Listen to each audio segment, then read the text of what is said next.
of course, is the president of the UNIA and ACL here in Jamaica and the Kingston branch.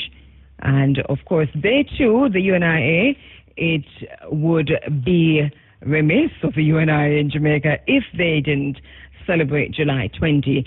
And the day is chock full of events being organized by the UNIA.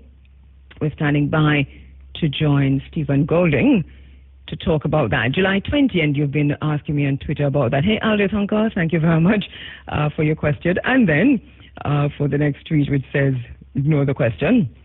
So July 20, 1914 to July 20, 2014, 100 years since the formation of the UNIA. All right, we're standing by to speak with Steven Golding on the events being planned for July 20 by the UNIA. Standing by for that.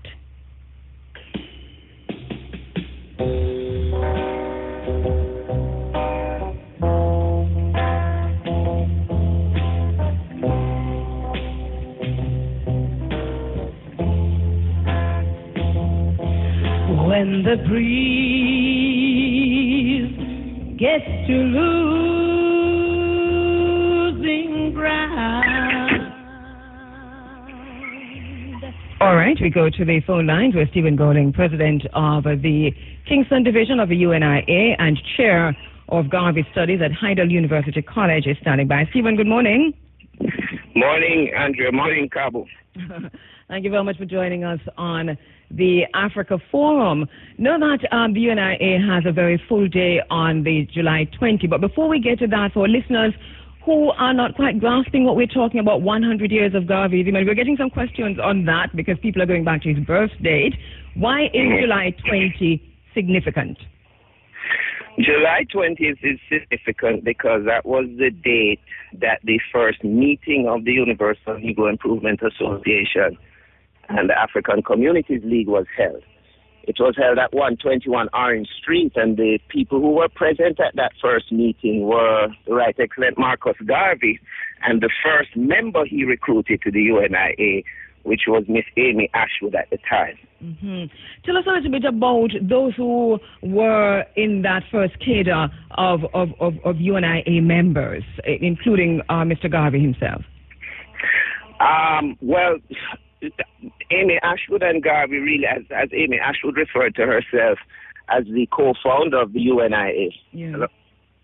Yes, we're hearing you. Hear me, Andrea? We're hearing you, Steven, loud and clear.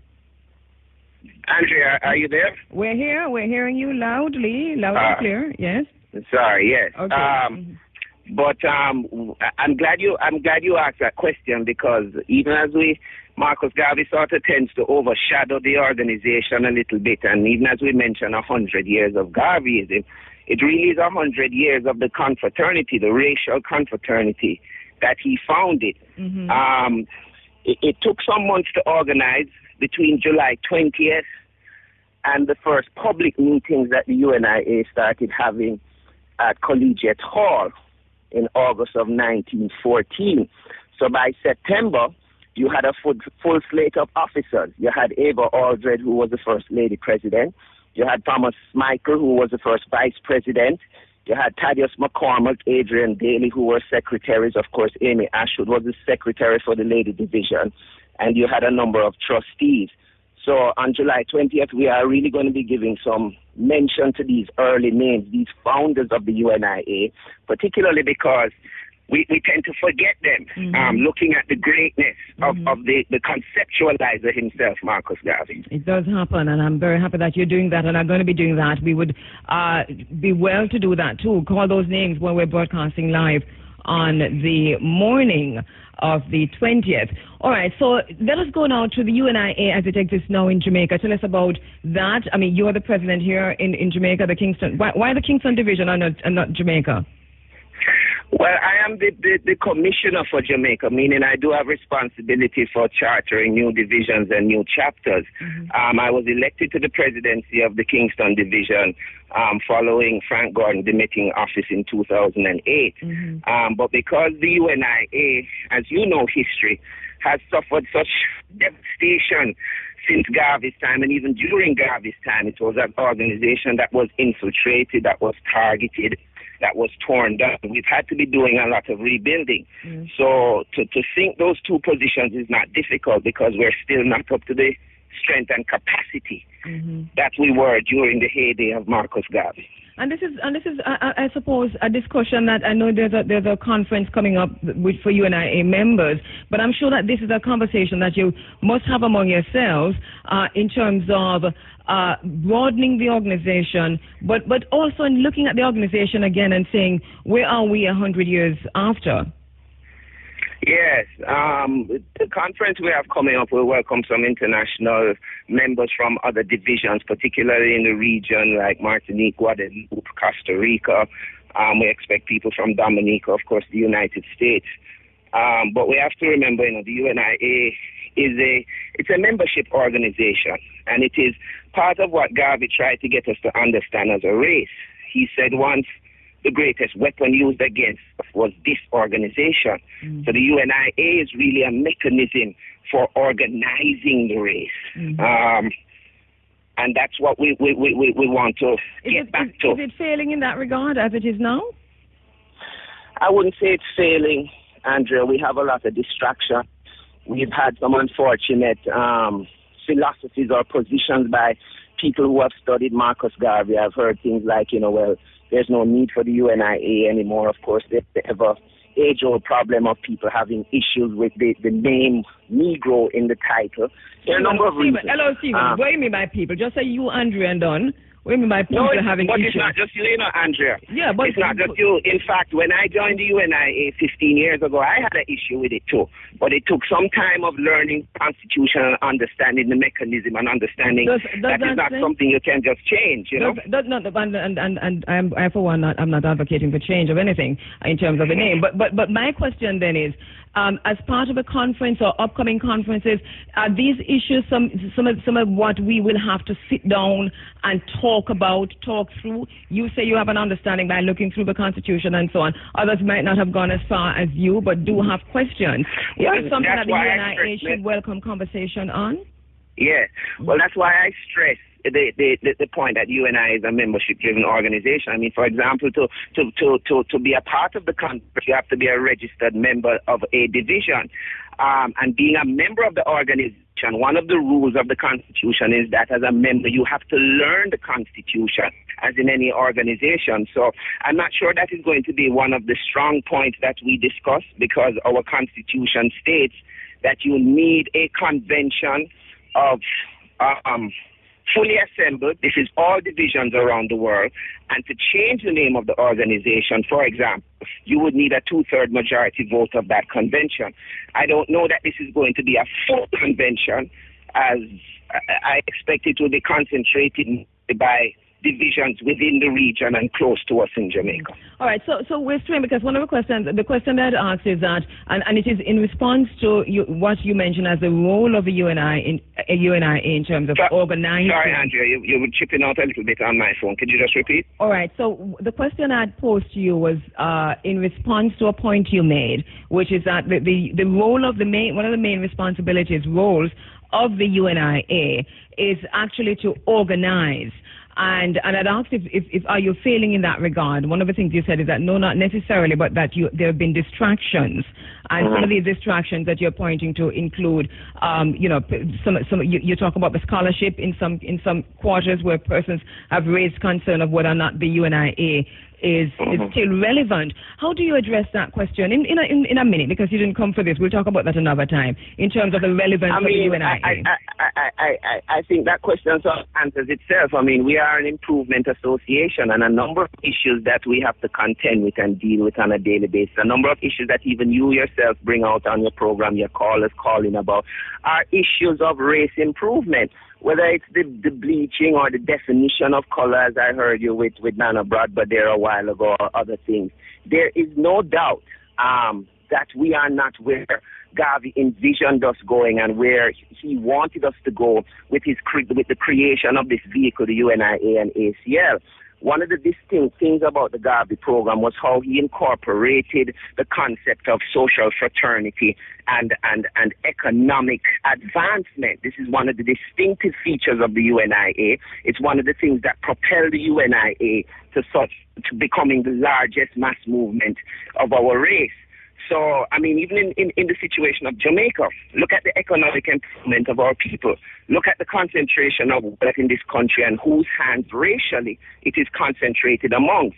When you see those things, you don't need to ask the question as to whether the organization that Garvey created is still relevant or necessary, because we still not have created the African empire. We still have not taken control of our educational institutions. We are still not empowering ourselves as a race. We're the majority of the population, but we're the minority in terms of wealth. All right, Steven, we're going to continue this conversation in the 100th year, I'm quite sure, and we invite you in the studio of IRFM to do that. But tell us a little bit about the chair of Garvey Studies at Heidel University College. What can you tell us about that? You are the chair. What does that include? One correction there. It is the chair for the Heidel, the Heidel group of schools, because though they have the University College, which is mainly a teacher training institution, we have also launched the program at the primary and the secondary level.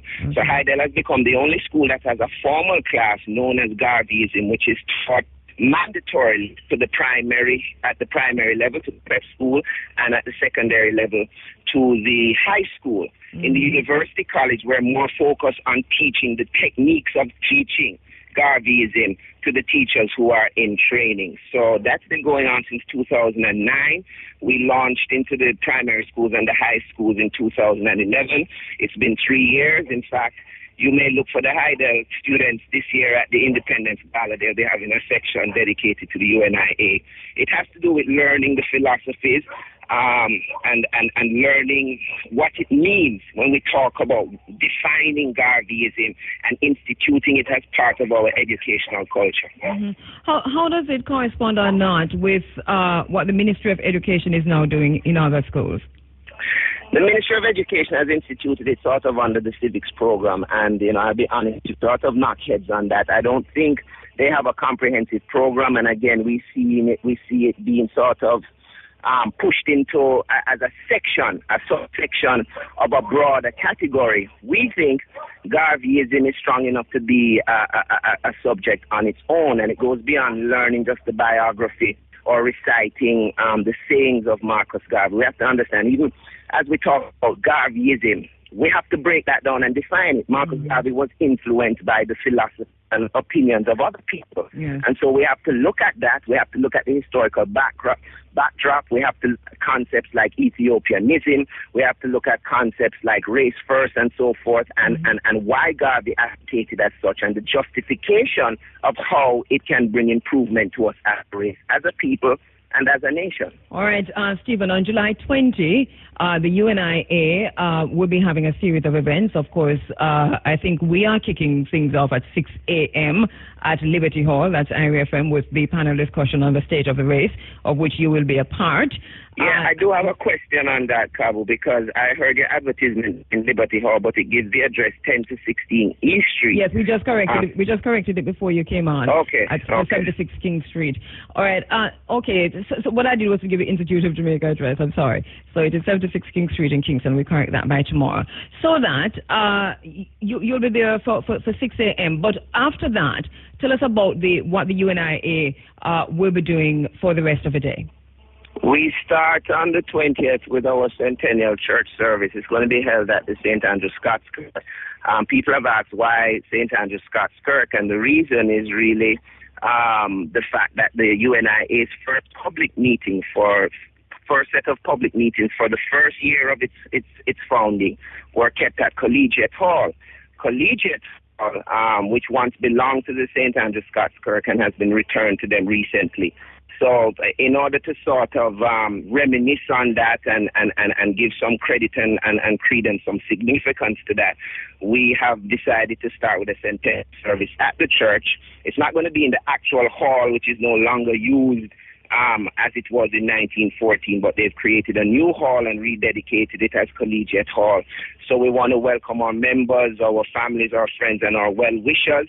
The service will be conducted according to the rituals of the Marcus Mosiah Garvey used to do in his day, and we start with that to recognize our centennial at 10 a.m.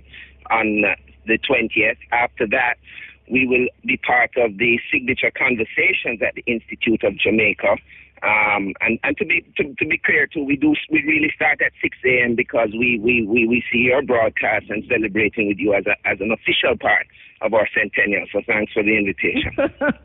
Steven, easy enough, but thank you very much. We see it as an official part ourselves.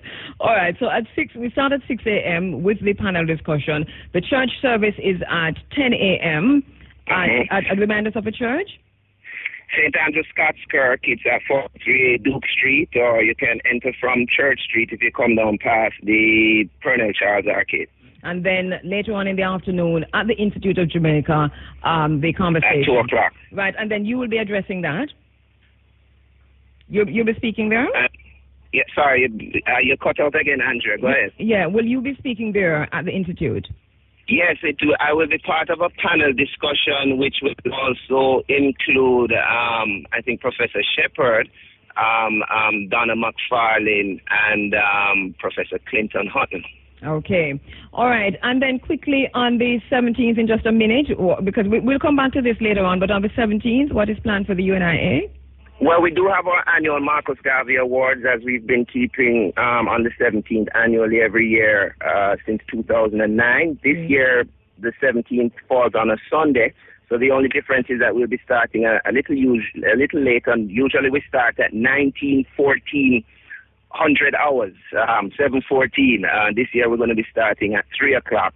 Understanding that it is a Sunday, and you know how people are with their Sundays wanting to get home early and be ready for work the next day. But it's on, and it will go as planned, just a little earlier. We're going to start before sundown. Well, what it gives us a chance here at Irie FM to make a link with you, because we've never been able to do that when we're broadcasting live. So for once, we'll be able to tap into what you're doing there, and also at the the Riesling ceremony. I suppose is in the morning, early in the morning. Yes, that's an annual thing done by the JCDC, so we'll be present there as usual to lay a wreath at our founder's shrine. All right, we'll also be there, Irie FM, to broadcast part of that back live as we broadcast live to the world, to Jamaica and the world. We'll be streaming live on all of that. All right, so thank you very much, Steven. We look forward to seeing you next week, Sunday, and having a conversation about the state of the race. Appreciate you coming on, and say hi to my sister, who is your mom. All right, Abu, thanks for inviting me. It was a pleasure, and I'll see you next Sunday at Liberty Hall, 76 King Street, is it, right? All right, 76 King Street, Kingston. Thank you very much for that. All right, that was Steven Golding, president of the UNIA, and we're heading into Kingston.